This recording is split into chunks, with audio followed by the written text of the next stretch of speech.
지난 6년간 1군 무대에서 사라졌던 문성현. 7년 만에 1군 주축 투수로 귀환. 불펜에서 출발의 필승조로. 마무리로 대활약. 조상우 공백 지웠다. 부상 이후 망가졌던 투구폼 수정. 회전축 개선에 속구 9위 되찾아. 마무리 부담. 오히려 책임감 강해져 전력 투구로 막자는 생각뿐. 키움 히어로즈 우완 문성현은 지난 6년간 블리프 상태였다. 2010년부터 2015년까지 데뷔 첫 6년간은 히어로즈 마운드의 토종 히어로즈였다. 해당 기간 팀 내에서 앤디 베네켄과 브랜든 나이트 다음으로 많은 이닝을 던졌다. 2011년에는 나이트 172.2이닝 다음으로 많은 이닝 130.2이닝을 소화하며 마운드의 든든한 버팀목 역할을 했다. 2014년 팀 내 국내 투수 최다승 9승도 문성현의 차지였다. 그랬던 선수가 2016년 이후 1군 무대에서 자취를 감췄다. 첫 6년간 146경기 479.1이닝을 던졌던 투수가 지난 6년 동안은 15경기 19.1이닝 투구에 그쳤다. 25세부터 30세까지 야구선수 전성기 6년이 먼지처럼 흩어졌다. 마치 누군가 핑거스냅이라도 한 것처럼 1군 커리어가 소멸될 위기였다. 목동 시절의 영광을 함께한 팬들의 기억에서도 조금씩 문성현의 존재가 흐릿해져 갔다. 지난 몇 년 동안 정말 안 좋았잖아요. 마지막이라는 심정으로 준비했습니다. 올 시즌 다시 히어로즈 1군 마운드의 주축으로 우뚝 선 문성현의 말이다. 문성현은 14일 수원 KT 위즈전에서 시즌 3세이브를 올렸다. 데뷔 이후 12년간 한 개도 없던 세이브를 올 시즌 3차례 기회에서 3번 모두 따냈다. 2015년 이후 7년 만에 홀드도 따냈다. 15경기 3세이브 상홀드 평균자책 2.92로 조상우 빠진 키움 불펜에서 든든한 버팀목 역할을 하고 있다. 야구선수에게 부활이란 단어를 쓰는 걸 좋아하지 않지만 부활 외에는 다른 적당한 표현이 떠오르지 않는 활약이다.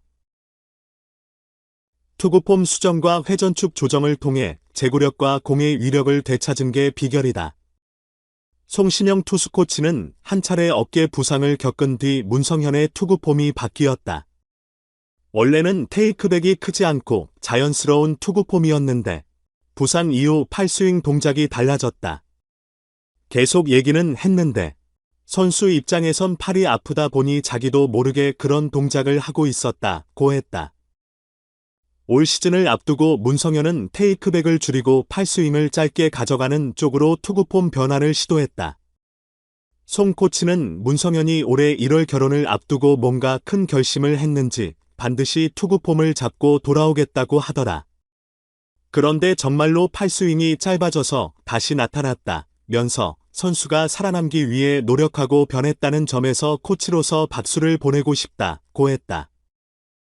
문성현은 팔스윙은 짧게 가져가고 뒤에 불필요한 동작을 없앴는데 생각보다 결과가 괜찮은 것 같다. 스윙은 짧게 하면서 전력으로 던지려는 생각으로 투구 동작을 가져가고 있다. 폼을 바꾸면서 공의 회전수나 무브먼트도 다시 좋아지는 느낌이라 했다. 속구의 회전축도 수직에 가까운 형태로 다시 세웠다.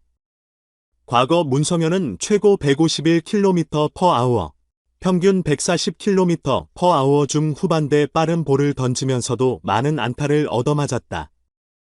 2015 시즌에는 속구 피안타율 0.320으로 빠른 볼만 던졌다 하면 난타당했다. 스피드에 비해 공의 회전이 효율적이지 않았고 떠오르는 듯한 움직임이 덜해 쉽게 공략당했다. 이 때문에 2014년부터 상무 시절까지는 잠시 투심 패스트볼 투수로 변신을 시도하기도 했다. 올 시즌 문성현은 속구 구사시 위에서 수직으로 찍어 누르는 듯한 형태로 회전축을 개선했다. 포심을 이렇게 던지면 공의 역회전에 마그누스 효과가 작용해 타자 입장에서 마치 떠오르는 듯한 착시 효과를 가져온다. 중력에 의해 자연스럽게 떨어져야 할 공이 예상보다 덜 떨어지면서 생기는 효과다. 올 시즌 문성현의 포심 피안타율은 0.267이다. 4월 19일부터 5월 13일까지는 8경기 동안 포심을 던져서 한 개의 안타도 맞지 않았다. 문성현은 회전축을 좀 더 세워서 던지는 쪽으로 바꾼 게 맞다 면서 전력 분석팀과 대화를 통해 타자를 좀 더 효과적으로 상대하고 이길 수 있는 방법을 연구한다. 개인적으로도 공부를 많이 했고 주변에도 많이 물어보면서 조금씩 변화를 만들었다고 설명했다.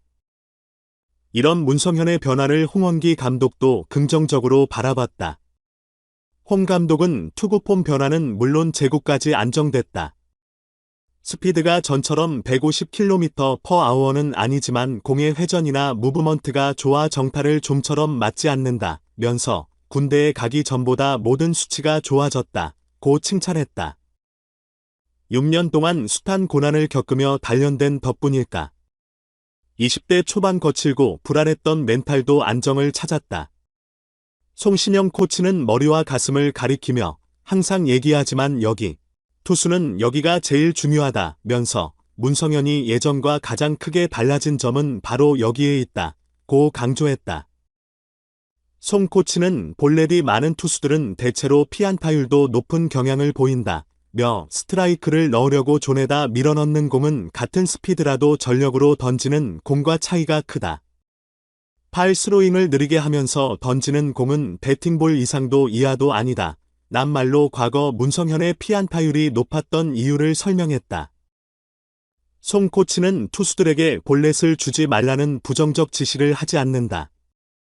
오히려 볼넷을 줘도 좋으니 전력으로 최고의 공을 던지라고 요구한다. 안우진에게는 빠른 볼 스피드가 150km/h 이하로 나오면 2단 옆차기 날아간다 고 엄포를 놓기도 했다. 송 코치는 포수 미트를 찢어버린다는 생각으로 던지라고 주문하고 있다. 몇 껄껄 웃었다. 문성현은 송 코치의 주문을 훌륭하게 실천해 옮기는 중이다. 그는 태훈이 대신 마무리 역할을 맡으면서 책임감이 강해지는 느낌이라 했다. 그는 마무리에 대한 부담보다는 팀 승리를 위해 무조건 맞겠다는 생각만 한다. 내 공을 전력으로 던지려는 마음뿐이다. 라고 힘줘 말했다. 한때 억대였던 연봉이 6년의 분립 기간을 거쳐 올해 500만원까지 깎였다. 올 시즌을 앞두고는 1군 캠프 명단에서도 제외됐다. 사실상 마지막 기회였던 올 시즌. 문성현이 거짓말처럼 다시 일어섰다. 조상우 공백으로 우려가 컸던 키움 불펜을 든든하게 지키는 버팀목으로 다시 돌아왔다. 원래 히어로는 가장 위급한 순간 등장하는 법이니까.